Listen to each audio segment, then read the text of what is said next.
Hollywood solar screen presenting sling shot. आज हम देखने वाले हैं एक एस्ट्रोनॉट की कहानी को जो स्पेस में जाके बिल्कुल पागल हो जाता है। उसको अजीब अजीब से इल्यूजन्स होने लगते हैं। एस्ट्रोनॉट्स के बारे में तो कोई भी कहानी हो सभी बहुत शौक से देखते हैं, लेकिन ये कहानी कुछ ज्यादा ही इंटरेस्टिंग होने वाली है। तो चलिए शुरू करते हैं मूवी को और देखते हैं कि इस एस्ट्रोनॉट के साथ ऐसा क्या होता है। इस मूवी की शुरुआत में हम देखते हैं एक स्पेसशिप को जिसका नाम ओडेसी है, जो सैटर्न के चांद टाइटन की तरफ जा रहा होता है, जहां से उसे जमीन के लिए नेचुरल रिसोर्सेज इकट्ठा करना है, क्योंकि ये जर्नी बहुत लंबी है। क्रू ज्यादा वक्त तक सोता है और सिर्फ 90 दिन ही जागता है ताकि ये देख सके कि जहाज सही डायरेक्शन में है या फिर नहीं और जमीन को रिपोर्ट कर सके। अब कई महीनों बाद जॉन जागता है और एआई से वही नॉर्मल वार्निंग सुनता है जो उसको याद दिलाती है कि हाइबरनेशन के लिए दी गई मेडिसिन से हैलुसिनेशंस और इल्यूजन्स हो सकते हैं। वो अपने आप को संभालने की कोशिश करता है, लेकिन कैप्टन फ्रैंक्स कहता है कि काम में बिजी हो जाओ। इसीलिए जल्दी से शार लेने के बाद जॉन फ्रैंक्स और नैश के साथ सिस्टम की चेकिंग करता है। उन्हें जमीन से एक मैसेज मिलता है जिसमें उन्हें एक इम्पोर्टेंट काम दिया जाता है। जॉन अपने पर्सनल इनबॉक्स को भी चेक करता है, लेकिन वहां पर कोई मैसेज नहीं होता है, जिससे वो थोड़ा उदास हो जाता है। जॉन अपनी गर्लफ्रेंड जो के बारे में सोचता है और साइकोलॉजिकल टेस्टिंग के दौरान भी उसके ख्यालों में खोया रहता है। लेकिन जब कंप्यूटर उससे पूछता है कि वो सबसे ज्यादा किस चीज की कमी महसूस कर रहा है, तो वो जवाब देता है ताजी हवा की। ये तो क्लियर है कि अगर हम 2 दिन फ्रेश एयर के बगैर रह ले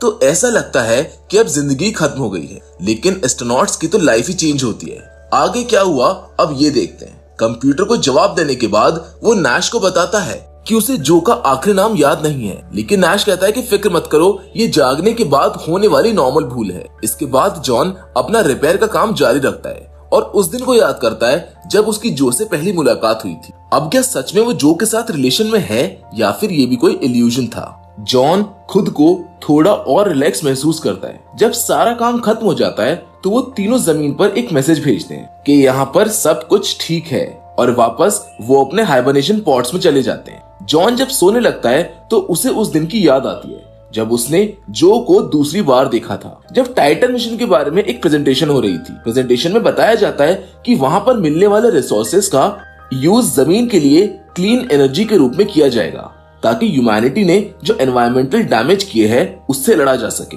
अगली बार जब जॉन उठता है तो वो ये इंश्योर करता है कि वो अच्छा खाना खाए और थोड़ी एक्सरसाइज करे। काम के दौरान जॉन को कोई आवाज पुकारती है और वो उसका पीछा करता है, लेकिन उसको वहां पर कोई नहीं मिलता। आखिर वो किसकी आवाज हो सकती है? क्या वो भी कोई एस्ट्रोनॉट होगा या फिर कुछ और? ये तो आगे जाके पता चलेगा। तो चलिए देखते हैं कि आगे क्या होता है। दोस्तों, अचानक जहाज हिलने लगता है और लाइट चमकने लगती है। एआई एक वार्निंग मैसेज भेजता है और जॉन देखता है कि कुछ स्क्रूज छत से गिर रहे हैं और एक पैनल भी हिल रहा है। जैसे वो पैनल को टच करने के लिए हाथ बढ़ाता है, पैनल गिर जाता है और उसके सर पर लगता है, जिससे वो बेहोश हो जाता है। जॉन सपने में जो को रोते हुए देखता है। फिर अचानक से वो उठ जाता है और देखता है कि फ्रैंक्स और नैश उसकी चेकिंग कर रहे हैं। वो कहते हैं कि उनको नहीं पता कि जहाज के साथ क्या हुआ, क्योंकि जॉन उस वक्त अकेला जाग रहा था। जब जॉन उस गिरे हुए पैनल की जगह पर जाता है तो वो देखता है कि जहाज के इंटरनल पार्ट्स को नुकसान हुआ है। फिर एस्ट्रोनॉट्स आउटर वीडियो फीड की चेकिंग करते हैं और देखते हैं कि जहाज का हिस्सा भी डैमेज्ड है, लेकिन उन्हें कोई कोलिजन मोमेंट नहीं मिलता है और ना ही जमीन से एरर मैसेज भेजा गया था। फिर ये कैसे पॉसिबल हुआ? जहाज को ये नुकसान किसने दिया? अब ये सब जानने के लिए आप इस वीडियो को एंड तक जरूर देखिएगा। दोस्तों, अब वो सिस्टम को रीसेट करते हैं, लेकिन सब कुछ ठीक लगता है। फ्रैंक्स दोबारा चेकिंग करने का फैसला करता है, जबकि जॉन हाउस्टन को सिचुएशन की इंफॉर्मेशन देने के लिए एक मैसेज रिकॉर्ड करता है। ऐसा करते वक्त उसे वो दिन याद आता है जब उसने जो से एक कैफे में मुलाकात की थी और कैसे जो ने उसकी हेल्प की थी एक वीडियो गेम का लेवल क्लियर करने में। जॉन और जो बहुत सी बातें करने लगे थे और जॉन ने उसको बताया था कि उसकी फैमिली में कोई नहीं है, इसीलिए टाइटन मिशन के लिए उसका सिलेक्शन होने के चांसेस ज्यादा थे।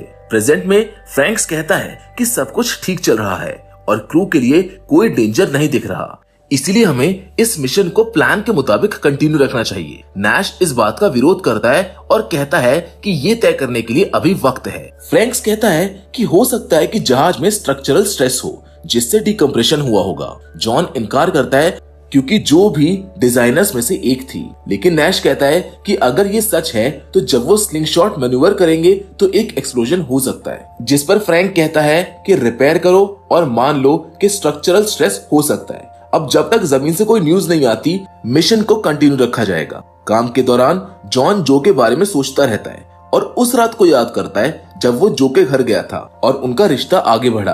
अचानक नैश उसको जगाता है, जो अभी भी सोचता है कि एक डैमेज जहाज को चलाना रिस्की है और मिशन को रोक देना चाहिए। उसी वक्त लाइट्स और स्क्रीन्स कुछ सेकंड्स के लिए ब्लिंक करते हैं, लेकिन थोड़ी देर में वो सब नॉर्मल हो जाते हैं। नैश डायग्नोस्टिक चेक करता है, लेकिन कोई पावर फेलियर नहीं मिलता।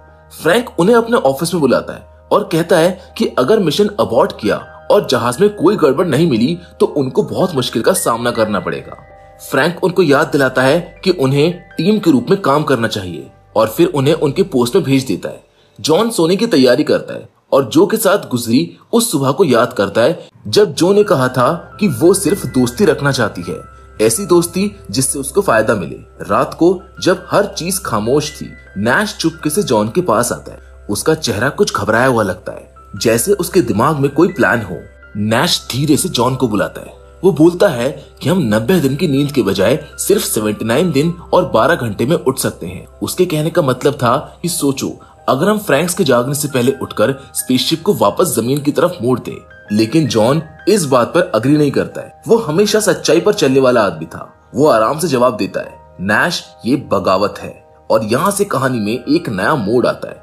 नैश जो अंदर से उदास होता है, एक डरावनी कहानी सुनाता है। अंटार्कटिका में स्टेशन था, वहां बर्फ में एक दरार मिल गई थी जो स्टेशन की तरफ बढ़ रही थी। कमांडर ने अपनी टीम को गन से धमकाया और कहा कि खबरदार, अगर कोई यहाँ से बाहर निकला तो उसको शूट कर दिया जाएगा।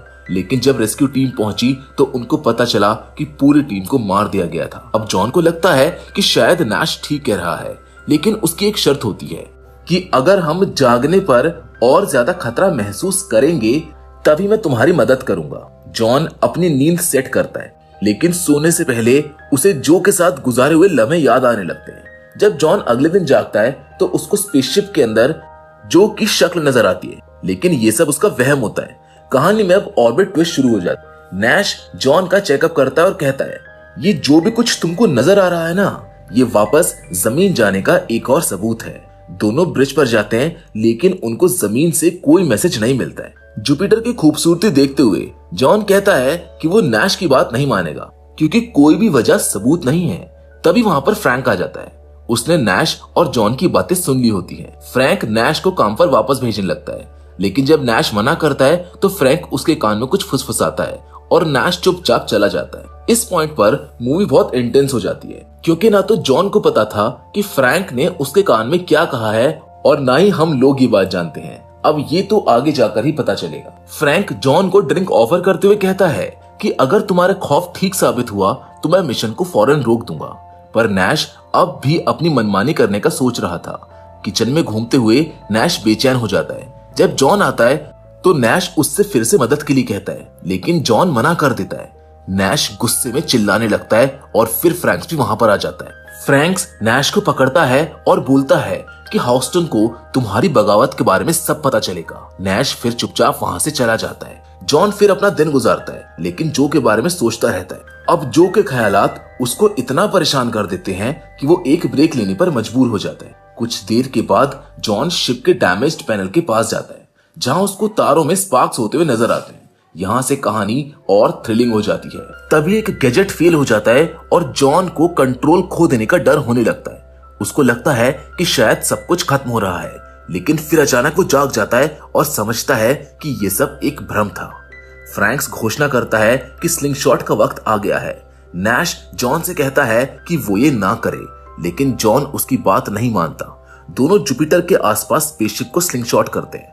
हर जगह सिस्टम ओवरलोड हो रहे होते हैं। टेंशन अपने इंतहा पर होती है और जॉन आखिरी वक्त पर बटन दबा देता है। स्पेसशिप जुपिटर के चक्कर लगाकर टाइटन के रास्ते पर आ जाता है। मिशन सफल हो जाता है, लेकिन एक अजीब सी चीज होती है। जॉन जब रेडियो चेक करता है तो उसको एक आवाज सुनाई देती है, जैसे कोई उसका नाम लेकर चिल्ला रहा हो। वो सबसे चेक करता है, लेकिन कोई भी कम्युनिकेशन सिस्टम यूज नहीं कर रहा होता। नैश कहता है कि ये एक और भ्रम था, लेकिन जॉन इस बात को दिल से नहीं निकाल पाता। नींद के दौरान जॉन को जो के साथ अपनी आखिरी मुलाकात याद आती है, जब जो ने अपने प्यार का इजहार किया था, लेकिन जॉन ने उसे कहा था कि ये मिशन उनके प्यार से बड़ा है। जो का दिल टूट गया था। जब जॉन फिर जागता है तो वो घूमने लगता है और जो के ख्यालात उसका पीछा नहीं छोड़ते, इसलिए अब जो उसको स्पेसशिप में दिखाई देती है। जॉन उसका पीछा करता है, लेकिन क्या ये भी सिर्फ एक भ्रम था या फिर सच में जो उसके साथ स्पेसशिप में है? सुनने में तो काफी इंटरेस्टिंग लग रहा है। क्या आप लोग भी जानने के लिए एक्साइटेड हैं? जॉन बार बार अपने दिल को बहलाने के लिए ये सोचता है कि ये सिर्फ उसका एक वहम है और कुछ भी नहीं, क्योंकि जो स्पेसशिप में कैसे आ सकती है? वैसे ये तो सोचने वाली बात है। खैर, तभी फ्रैंक उसको रोकता है और बताता है कि नैश ने रिएक्टर रूम में कुछ देखा है और उसको मदद चाहिए। फ्रैंक्स जॉन की सेहत को लेकर काफी परेशान होता है। इस पर जॉन भड़क जाता है और चिल्लाते हुए कहता है कि ये हाइबरनेशन उसके लिए यातना है, लेकिन जल्दी वो शांत हो जाता है और कसम खाता है कि वो ठीक है और उसको कुछ भी नहीं हुआ है। लेकिन दोस्तों, हकीकत में जॉन परेशान है। फ्रैंक उसको याद दिलाता है कि जो जहाज में नहीं है। फिर जॉन नैश के पास जाता है, जो बताता है कि रिएक्टर का आउटपुट बढ़ने लगा है। ये समस्या छोटी लग रही है, लेकिन अगर इसको जल्दी ठीक नहीं किया गया तो ये यात्रा पूरी नहीं कर पाएंगे। नैश मानता है कि वो ठीक महसूस नहीं कर रहा है, इसीलिए वो जॉन से उसके नंबर्स को दोबारा चेक करने के लिए कहता है, ताकि वो कैप्टन को सही जानकारी दे सके। जॉन इस मौके का फायदा उठाकर पूछता है कि फ्रैंक्स को कैसे पता चला कि वो जो को देख रहा है। नैश कसम खाता है कि उसने उसको कुछ नहीं बताया। तभी वो अपनी मेमोरीज पर शक करने लगता है। नैश को यकीन हो जाता है कि उसे अपने माता पिता के नाम और चेहरा भी याद नहीं है। जॉन उसको समझाने की कोशिश करता है कि ये सब दवाई के साइड इफेक्ट है, लेकिन नैश जॉन की यादों में छेड़छाड़ करने लगता है और कहता है कि शायद जॉन ने किसी और को ढूंढ लिया हो।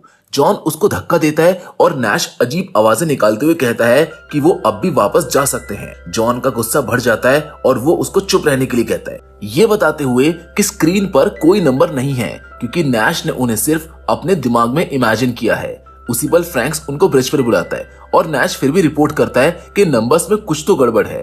फ्रैंक स्क्रीन दिखाता है और कहता है कि इस नंबर्स के एरर को हल करना जरूरी है ताकि वो टाइटन तक सुरक्षित पहुंच सके। वो ये भी बताता है कि किसी ने जानबूझकर रिएक्टर को एक लो लेवल कमांड दी थी, जिससे ये असामान्य हुआ था और आखिरी लॉगिन जॉन का था।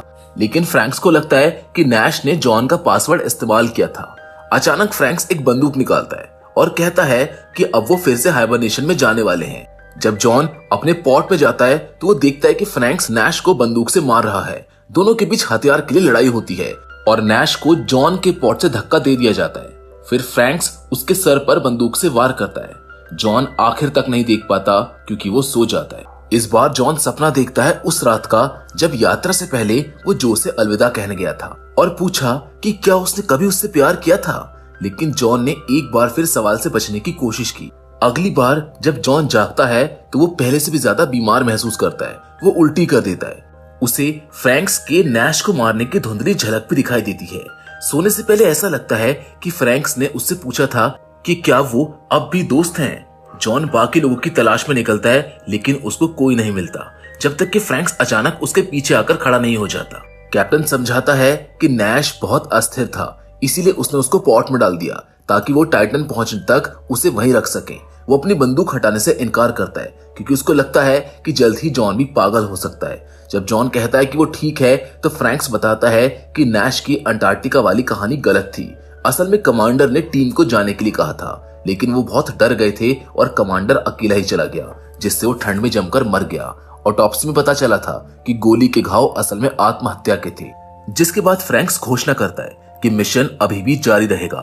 वो जॉन को काम करने के लिए भेज देता है। अब सिस्टम को चेक करते हुए जॉन को कुछ अजीब सा महसूस होता है और जब वो अपनी बाजू देखता है तो उसको पता चलता है कि उसकी नसें काले रंग की हो गई हैं। अचानक उसकी बाजू में अजीब चेंजेस होने लगते हैं और वो दर्द से चीख उठता है। उसकी नसें फट जाती हैं और खून निकलने लगता है, लेकिन ये भी एक भ्रम ही होता है। उसी पल जॉन फिर से आवाजें सुनता है जो उसको पुकार रही होती हैं, लेकिन आसपास कोई नहीं होता। फिर जॉन किचन में जाता है और फ्रैंक्स कांपते हुए हाथ से इशारा करता है। फिर जो का जिक्र छेड़ता है, लेकिन जॉन गुस्से में कहता है कि वो उसकी जिंदगी से दूर रहे। तब फ्रैंक्स उसको सच्चाई बताता है कि जॉन का जो के साथ कभी कोई रिश्ता था ही नहीं।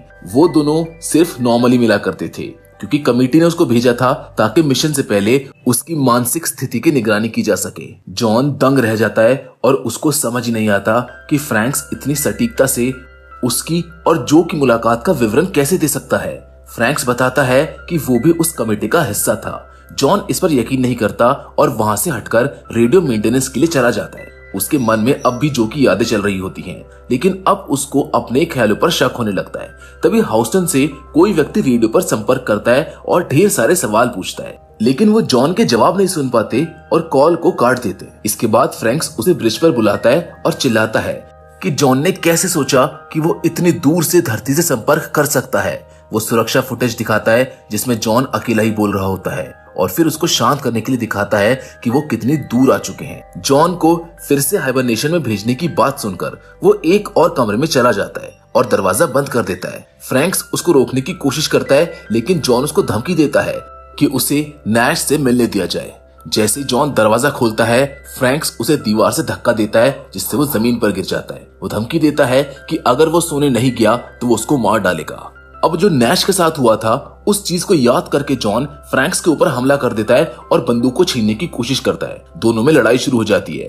फ्रैंक्स लगभग जॉन का गला घोट ही देता है, लेकिन जॉन उसे मुक्का मारकर खुद को आजाद कर लेता है। फिर जॉन बंदूक उठाकर नैश के बारे में पूछता है, लेकिन फ्रैंक्स हंसने लगता है। वो खुद को खोया हुआ महसूस कर रहा है। जॉन जहाज में इधर उधर भटकता है। उसकी आंखों के सामने यादें आती जाती हैं और उसे फ्रैंक्स की आवाज परेशान करती है। अब उसको पता ही नहीं है कि असल क्या है और कल्पना क्या।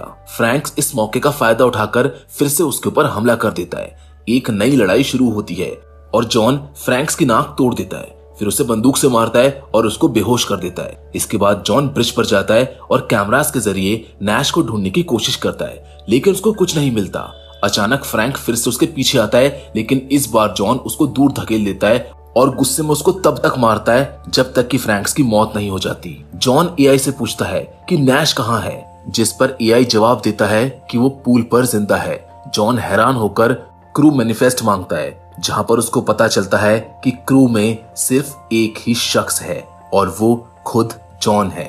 उसका पूरा नाम जॉन फ्रैंक्स नैश है और वो अपने बाकी दो अंत यात्रियों को अब तक सिर्फ इमेजिन कर रहा था। जब उसको एहसास होता है कि वो अकेला है तो जॉन टूट जाता है और नैश के बारे में सोचता है, लेकिन इसके बजाय वो रेडियो पर जाता है और पृथ्वी से संपर्क करने की कोशिश करता है। जॉन के लिए चौंकाने वाला था जब जो जवाब देती है, लेकिन वो अभी भी इंश्योर नहीं है कि वो असली है। लेकिन वो उसको सब कुछ बताता है, ये मानते हुए कि वो शायद पागल हो गया है। जो समझती है कि उन्हें गलती से उसकी दवा की मात्रा बढ़ा दी गई है। यही वजह है कि वो क्रू का अनुभव कर रहा है। वो उसको ये भी बताती है कि वो एकमात्र क्रू का सदस्य है, जहां पर उसको एक और बहुत बड़ा राज पता चलता है कि जहाज कभी भी लॉन्च नहीं हुआ था। जॉन सो गया था और उसे न्यू मैक्सिको में एक ट्रेनिंग फैसिलिटी में रखा गया था। उन्होंने जहाज का एक परफेक्ट रेप्लिका बनाया और उसको 1000 फीट गहराई में रखा ताकि हाइबरनेशन और आइसोलेशन के इंसानी मन पर असर का टेस्ट किया जा सके। जो कहती है कि उसको भी ये नहीं पता था, वरना वो ऐसा नहीं होने देती। जॉन ने जुपिटर और स्लिंगशॉट देखने का जिक्र किया, लेकिन जो बताती है कि ये सब एक सिमुलेशन था और जिस वाक्य ने ढांचों और पैनल को नुकसान पहुंचाया था वो एक भूकंप था।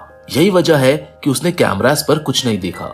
वो भूकंप कुछ वक्त के लिए सभी संचार को काट देता है और इसीलिए जो उसको पहले दवा के बारे में चेतावनी नहीं दे पाई, अब सब कुछ खत्म हो गया है। जो उसको बताती है कि उसको सिर्फ एयरलॉक के जरिए चलकर बचाव सुरंग तक पहुंचना है। जॉन तुरंत छोड़ने के लिए तैयार होता है। तभी फ्रैंक्स फिर से प्रकट होता है और उसको ऐसा ना करने के लिए कहता है। फ्रैंक्स कहता है कि जो के साथ बातचीत असल में वास्तविकता नहीं थी, क्योंकि जॉन का मन एक ऐसा स्पष्टीकरण ढूंढने के लिए बेताब था जो स्थिति को समझ में लाए। लेकिन जॉन फ्रैंक पर विश्वास करने से इनकार कर देता है और एयरलॉक खोलता है, ये कहते हुए कि वो अब घर जाना चाहता है। फ्रैंक पीछे हट जाता है और जॉन जो को बताता है कि वो उससे प्यार करता है। इससे पहले कि एआई आखिरी दरवाजा खोले, बाहर एक भूमिगत सुरंग उसका इंतजार कर रही है और जॉन ऊपर जहाज को देखता है। जहाज हिलने लगता है क्योंकि जॉन आवाज सुनता है जो उसको बचाने का वादा कर रही है और मशीनें जमीन में खुदाई कर रही हैं। वो एक सीढ़ी चढ़ता है और अपनी स्थिति का संकेत देने के लिए चिल्लाता है। उस क्षण एक रोशनी झपकती है और जब जॉन उसको छूता है तो उसे रोशनी के बारे में कॉन्वर्सेशन की याद आती है। ये सच में पता चलता है कि वो वास्तव में स्पेस में है और उसका शरीर खाली जगह में फेंका जाता है, जिसके साथ ये बेहतरीन कहानी यहीं पर खत्म हो जाती है। अगर आपको ये मूवी समझ आई हो तो प्लीज हमारे इस वीडियो को लाइक और चैनल को सब्सक्राइब जरूर करें। बाकी मिलेंगे आपसे एक और नई इंटरेस्टिंग कहानी के साथ, मगर तब तक के लिए धन्यवाद।